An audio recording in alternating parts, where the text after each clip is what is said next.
Hello everyone, welcome back to the channel. Hope all of you are doing well. आज हम करेंगे accounting for companies issue of shares chapters का एक topic जो हम already cover कर चुके हैं, that is issue of shares at premium के रिगार्डिंग क्वेश्चन नंबर 8। तो जो ये हमारा क्वेश्चन नंबर 8 है उसमें क्या है, that is related to cash book. इसमें हम क्या करते हैं, issue of shares at premium कर रहे हैं और साथ ही हमें क्या करना है, जनरल एंट्रीज के साथ कैश बुक बनानी है।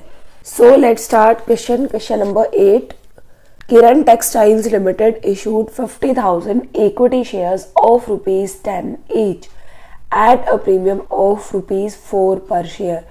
किरण टेक्सटाइल्स ने क्या किया, 50,000 इक्विटी शेयर्स इशू किए। कितने का है एक share, 10 rupees. 10 rupees is face value at a premium of ₹4 पर शेयर। तो जो 10 रुपीज का शेयर है उसको उसने किया 4 रुपीज प्रीमियम पर इशू एंड 2006% प्रेफरेंस शेयर्स। और क्या किया, 2000 शेयर्स इशू किए। कौन से, प्रेफरेंस शेयर्स। 6%, क्या मतलब है 6% का? 6% का मतलब होता है कि जो प्रेफरेंस शेयर्स है, इन वाले प्रेफरेंस शेयर्स पर क्या मिलेगा, डिविडेंड मिलेगा 6%। हम क्या करते हैं, कंपनी क्या करती है, प्रेफरेंस शेयर्स को एक फिक्स रेट से डिविडेंड देती है। तो 6% प्रेफरेंस शेयर्स मींस कि जो प्रेफरेंस शेयर्स है इन पर 6% डिविडेंड पे किया जाएगा ऑफ ₹100 ईच। कितने रुपीज का, 100 each. It's face value at par. तो जो प्रेफरेंस शेयर इशू किए हैं वो किए हैं पार पर, एंड जो इक्विटी शेयर्स इशू किए थे वो किस पर किए थे, प्रीमियम पर। Payable as follows. On application, equity shares 3.5, preference shares 30. On allotments, equity shares 6.5, preference shares 20. तो ये जो 6.50 है, दिस इज इंक्लूडिंग प्रीमियम। क्या है ये, इंक्लूडिंग प्रीमियम। तो ये जो 6.50 है इसमें प्रीमियम भी इंक्लूड है।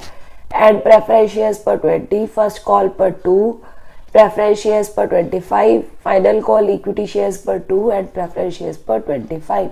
All the shares were fully subscribed, called up and paid. जो सारे के सारे शेयर्स हैं वो सब्सक्राइब भी हो गए, कॉल्ड अप भी हो गए और पेड अप भी हो गए। तो हमें क्या करना है, we have to record these transactions in journal. हमें क्या करना है, जर्नल में ये ट्रांजेक्शन्स रिकॉर्ड करनी है। Add cash book. और क्या करना है, कैश बुक बनानी है। क्या होता है कैश बुक? जब हम क्लास 11th में थे, अभी हम कौन सी क्लास में आ गए, 12th में, थोड़े बड़े हो गए। पहले जब हम क्लास 11 में थे, बच्चे थे, तब हमने पढ़ा था कि कैश बुक क्या होती है। हमारे पास एक चैप्टर था, तब हमने क्या पढ़ा था, cash book is book of original entry. Original entry की बुक होती है। It is just like journal. ये लेजर नहीं होता, क्या होता है, जर्नल की तरह होता है। ओरिजिनल एंट्री की बुक्स होती है। जब हम कैश बुक बनाते हैं तो फिर हम कैश अकाउंट नहीं बनाते या बैंक अकाउंट नहीं बनाते। कैश बुक बनाते हैं तो हम कौन कौन सी कैश बुक बनाते हैं, single column cash book, double column cash book, triple column cash book. तो डबल कॉलम कैश बुक जब हम बनाते हैं, डबल कॉलम कैश बुक, उसमें हम क्या क्या बनाते हैं, एक कॉलम बनाते हैं कैश का और दूसरा कॉलम कौन सा बनाते हैं, बैंक का। Cash column and bank column. तो इस क्वेश्चन में हमें क्या करना है, जो भी बैंक के रिगार्डिंग ट्रांजेक्शन होगी वो कहाँ रिकॉर्ड करनी है, कैश बुक में। और जब हम बैंक के रिगार्डिंग ट्रांजेक्शन कैश बुक में करेंगे तो हम उन एंट्रीज को जर्नल में रिकॉर्ड नहीं करेंगे। We will not record those bank regarding transaction, bank relating transaction in journal. हम उनको कहाँ रिकॉर्ड करेंगे, we will record them in cash book only. तो लेट्स स्टार्ट आवर सॉल्यूशन। हमें क्या करना है, जो बैंक रिगार्डिंग ट्रांजेक्शन्स हैं उन्हें जर्नल में रिकॉर्ड नहीं करना, उन्हें कहाँ रिकॉर्ड करना है, हमारी कैश बुक में। तो सबसे पहले पे हमने बनाया format, journal, date, particulars, ledger folio, debit amount credit. और साथ ही हमने बनाई अपनी कैश बुक। कैश बुक में हम बनाएंगे बैंक कॉलम, क्योंकि हमारी जो सारी की सारी ट्रांजेक्शन्स होंगी वो होंगी बैंक के रिगार्डिंग। तो हम बनाएंगे cash book, debit side, credit side. Cash book में हम क्या करते हैं, जो हमारी बैंक रिसीट्स होती हैं उनको हम लिखते हैं डेबिट साइड और जो पेमेंट्स होती हैं उनको हम लिखते हैं क्रेडिट साइड। तो हमने क्या किया, रिसीट्स अमाउंट, पेमेंट्स अमाउंट। तो first of all Kiran textiles limited issued 50,000 equity shares. Equity shares कितने इशू किए हैं? 50,000। तो सबसे पहले क्या होगा, बैंक में पैसा आएगा, एप्लीकेशंस पे पैसा रिसीव होगा। कितना रिसीव होगा? On equity shares, equity shares पर कितना होगा? 50,000 एट रुपीज 3.50 ईच। तो हम क्या लिखेंगे? To equity share application account. कितनी अमाउंट रिसीव होगी? On 50,000 equity shares at rupees 3.50 each. और हमें क्या रिसीव होगा? प्रेफरेंस शेयर्स भी इशू किए हमने। कितने इशू किए? 6% प्रेफरेंस शेयर्स। किस पर रिसीव होगा? एप्लीकेशन पर। कितने इशू किए हमने? 2,000 एट रुपीज। अमाउंट कितना रिसीव होगा? एप्लीकेशन अमाउंट कितना है? 30 रुपीज। तो हमारी अमाउंट कितनी हो गई? 50,000 into 3.50, 1,75,000 on equity share application and 60,000 on preference share application account. इसके बाद क्या करेंगे? जब हम अलॉटमेंट कर देंगे, at the time of allotment हम क्या करेंगे? उसको शेयर कैपिटल में ट्रांसफर कर देंगे अमाउंट को। तो हम क्या एंट्री पास करेंगे? Equity share application account debit. और क्या करेंगे? जो प्रेफरेंस शेयर एप्लीकेशन है उसको भी हम प्रेफरेंस शेयर कैपिटल में ट्रांसफर कर देंगे। क्या लिखेंगे? 6% preference share application account debit to equity share application को कहाँ ट्रांसफर करेंगे? इक्विटी शेयर कैपिटल अकाउंट में, to equity share capital account. और प्रेफरेंस शेयर की एप्लीकेशन अमाउंट को कहाँ ट्रांसफर करेंगे? Preference share capital account. क्या लिखा? To preference share capital account. Amounts क्या क्या है? एप्लीकेशन की 50,000 इंटू 3.50 ईच और प्रेफरेंस शेयर्स की 2,000 इंटू 30।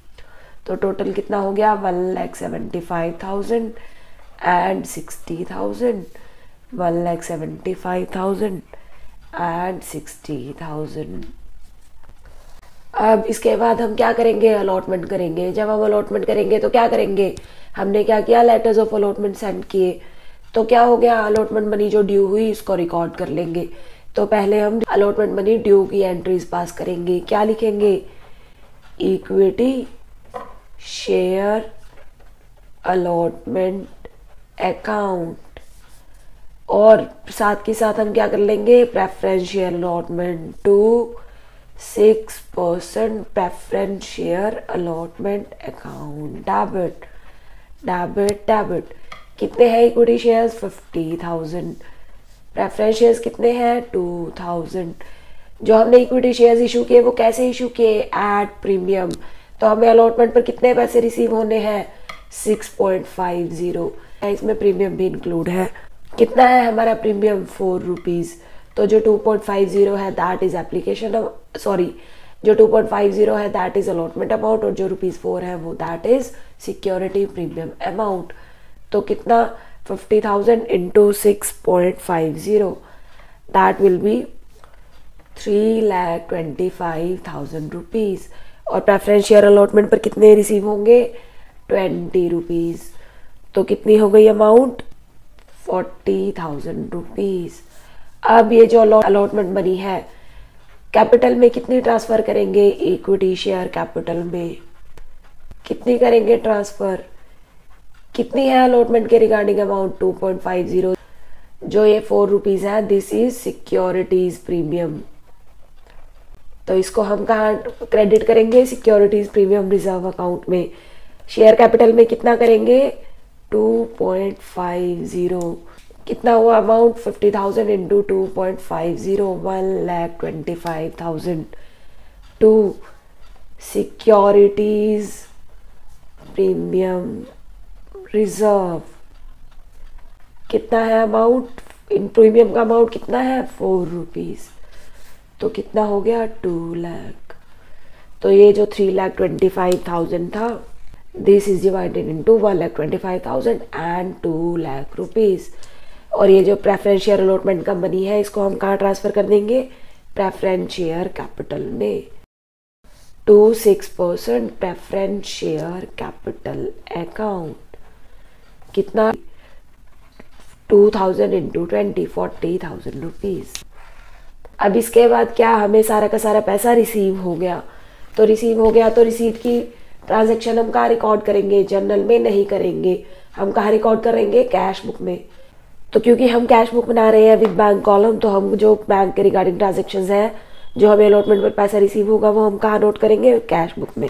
क्या लिखेंगे, to equity share allotment account. कितना अभी हमने कैलकुलेट किया, 50,000 इंटू 6.50, क्योंकि सारा ही रिसीव हो गया। 6% प्रेफरेंस शेयर अलॉटमेंट कितना, 2,000 इंटू 20, कितने आया अमाउंट, 3,25,000 एंड 40,000 रुपीज। अब अलॉटमेंट के बाद क्या होगा, जब अलॉटमेंट मनी रिसीव हो गई तो क्या होगा, फर्स्ट कॉल ड्यू होगी। तो क्या एंट्री पास करेंगे, equity share first call account debit preference share first call account debit, कितना होगा अमाउंट, 50,000 इंटू कितना है फर्स्ट कॉल का अमाउंट, 2 रुपीज, और प्रेफरेंस शेयर्स का कितना है, 25 रुपीज। तो 50,000 into 2, 1 lakh rupees, 25 into 2,000 that is 50,000 rupees. कहाँ ट्रांसफर कर दिया हमने, इक्विटी शेयर कैपिटल अकाउंट में, and 6% preference share capital account में। कितनी कितनी है amounts, 1 lakh rupees and 50,000 rupees. Being first call money due on 50,000 equity shares and 2,000 preference shares. अब इसके बाद फिर हमें फर्स्ट कॉल मनी रिसीव हो जाएगी, इक्विटी शेयर फर्स्ट कॉल। हमने क्या किया, कैश बुक में रिकॉर्डिंग की, रिसीट साइड हमें पैसा रिसीव हुआ, तो रिसीट साइड कौन सी है, debit side. 2 equity share first call, 6% preference share first call account. Amount कितनी थी, 1 लाख रुपीज एंड 50,000 रुपीज। अब फर्स्ट कॉल मनी रिसीव हो जाएगी तो उसके बाद क्या होगा, सेकेंड कॉल मनी ड्यू होगी। तो सेकेंड कॉल मनी ड्यू होगी तो हम क्या एंट्री पास करेंगे, equity share second and final call account debit 6% preference share second and final call, क्योंकि अब इसके बाद कोई भी कॉल मनी ड्यू नहीं है।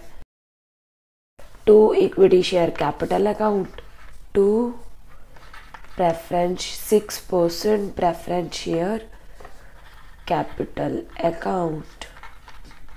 कितना है amount, 50,000 shares at ₹2 each. Equity share की सेकंड कॉल की अमाउंट कितनी है, 2 रुपीज, और प्रेफरेंस शेयर्स की सेकंड कॉल की मनी कितनी है, 225 रुपीज। तो 1 lakh rupees and 50,000 rupees, 1 lakh and 50,000 rupees. Being second and final call money due on 50,000 equity shares and 2,000 preference shares.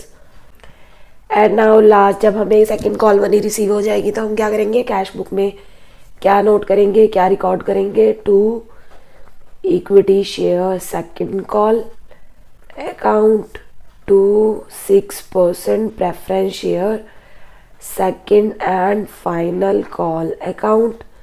कितनी है amount, 1 lakh rupees and 50,000 rupees. हमें सारा का सारा पैसा रिसीव हो गया। All the shares were fully subscribed, called up and paid up.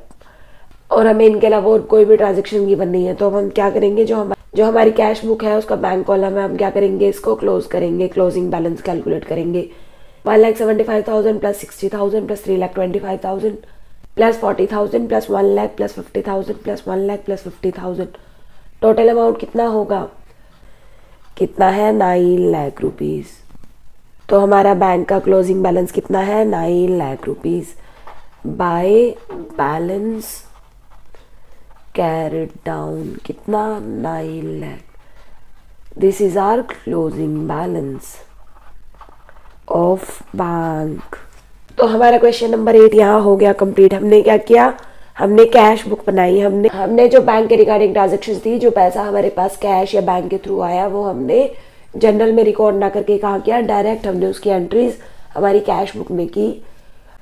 और जो जो हमारी ट्रांजेक्शन्स कैश के रिगार्डिंग नहीं थी उनको हमने कहाँ नोट किया, इन जनरल। और हमें यहाँ इक्विटी शेयर्स के साथ साथ प्रेफरेंस शेयर्स भी गिवन थे, तो हमने क्या किया, इक्विटी शेयर्स की भी ट्रांजेक्शन्स रिकॉर्ड की एंड प्रेफरेंस शेयर्स की भी रिकॉर्ड की। तो आई होप कि आप सबके सारे कॉन्सेप्ट, सारे डाउट्स क्लियर हो गए होंगे। बट स्टिल अगर कोई डाउट है तो प्लीज़ डू कमेंट्स। वीडियो अच्छी लगे तो प्लीज़ लाइक कर देना, शेयर कर देना and don't forget to subscribe. Thank you, bye bye.